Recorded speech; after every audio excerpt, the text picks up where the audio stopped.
Good morning, students. I am here DK Acharya from Saraswati Vidya Mandir, Lakshminagar, Sitamarhi. For 10th plus 1 and plus 2 class, I am going to start ray diagram for convex mirror. Before this, इससे पहले हम लोग mirror के बारे में कुछ जान चुके हैं. मिरर जैसे हम लोग पढ़े थे मिरर के बारे में. There is two types of mirror, concave and convex. Concave and convex के बारे में हम लोगों ने देखा था. Here this is a spoon, this is the arised portion and this is the inside the portion. Reflected portion rises up. जब बाहर की तरफ कोई रिफ्लेक्टेड पोर्शन होता है उसको हम कहते हैं कॉन्वेक्स. और अंदर के रिफ्लेक्टेड पार्ट होता है, रिफ्लेक्टेड फेस होता है, सरफेस होता है, उसको हम लोग कहते हैं इनसाइड की तरफ है. ये कनकेव हमारा हो गया. कनकेव केव मीन्स बोले तो गुफा है ना. गुफा की तरफ इस साइड में अगर ये ऐसे है, ऐसे कोई मिरर रखा हुआ है, this is the concave and this is the convex. This is the cave inside reflecting surface of the mirror is inside, is called the concave mirror, and reflecting surface is outside of the mirror, is called the convex mirror. Then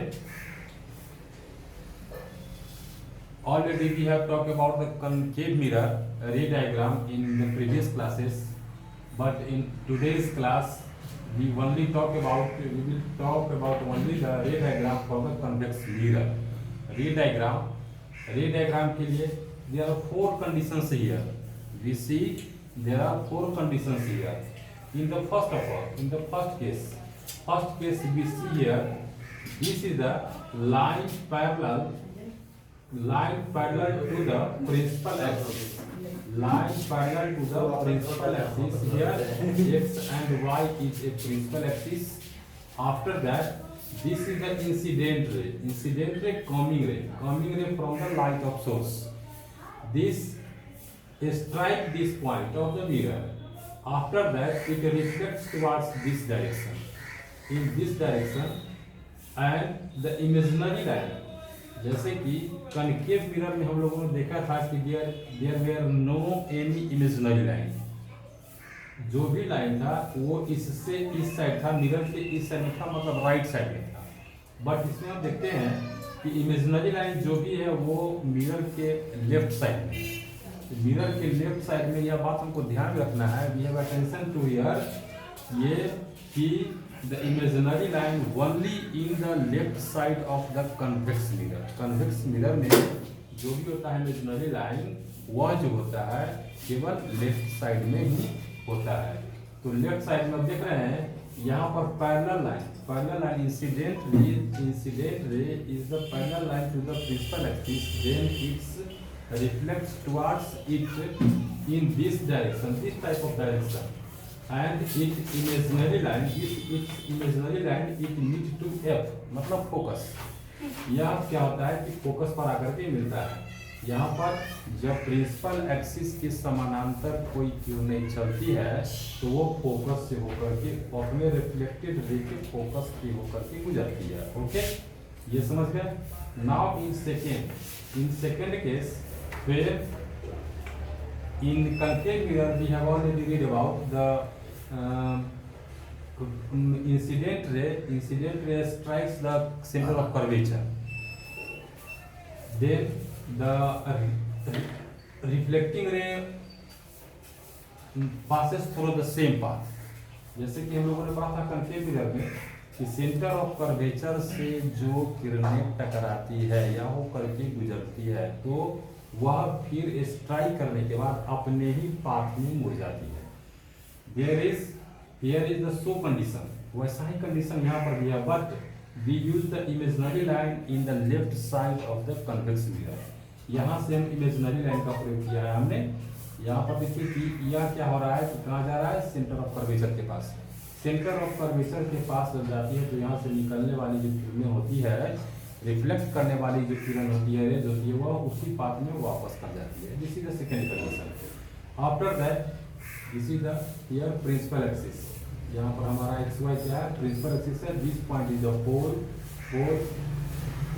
pole is a point, pole is a point at which, pole एक point होता है जहाँ से principal axis cross the mirror, mirror के जिस point से principal axis cross करता है that point is called the pole of the mirror. After that in third case में हम देखते हैं यहाँ पर, ये हमारा थर्ड केस है। ये मान लेते हैं कि इन्फिनिटी से कोई रे आ रहा है, इन्फिनिटी से this incident ray coming from at infinity.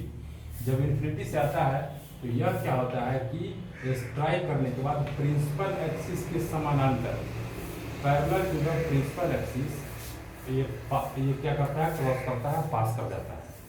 तो यहाँ से आया, यहाँ पर स्ट्राइक किया, स्ट्राइक करने के बाद यहाँ से क्रॉस कर गया जो प्रिंसिपल एक्सिस के समानांतर हुआ, पैरेलल हुआ। यहाँ से इमेजिनरी लाइन फिर यहाँ पर हम ड्रॉ कर दिए जो ये पर आकर के कनेक्ट हुआ, मीट किया। After that the fourth condition, यहाँ चौथा कंडीशन में हम देखते हैं।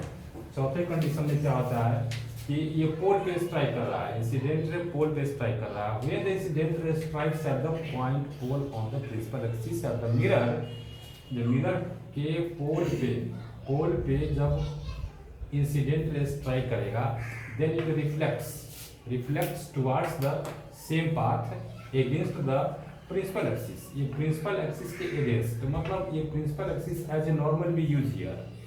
Laws of reflection, according to laws of reflection, this angle is I and this angle is R. I is equal to R in the laws of reflection. हमने देखा है Burton के नियम में कि angle of incidence is equal to angle of reflection होता है। तो angle I here, angle I is equal to angle R, we can write it and understand it by this way. So this is the principal axis, we use it as a normal line here. Normal line, it means this line divides this angle in two parts, two equal parts, that is the incident angle of incidence and angle of reflection. I refers to angle of incidence and R refers to angle of reflection. After that this angle is equal to this angle and here is the pole. This is the incident ray, A, B, B. AP is the incident ray and PB is the reflected ray. जब P पर strike करेगा, पोल पर strike करेगा तो same path में इस principal axis के against क्या होगा, वो मूव कर जाएगा, गुजर जाएगा। तो ये चार कंडीशंस होते हैं जिस कंडीशन के आधार पर इसमें इमेज फॉर्मेशन होता है। तो इमेज फॉर्मेशन के बारे में फिर हम लोग देखते हैं कि अगले क्लास में इसके बारे में हम लोग क्या करते हैं। तो अगले क्लास में हम लोग इमेज फॉर्मेशन के बारे में पढ़ेंगे। तब तक के लिए thank you, nice day. You have to read this chapter mentally.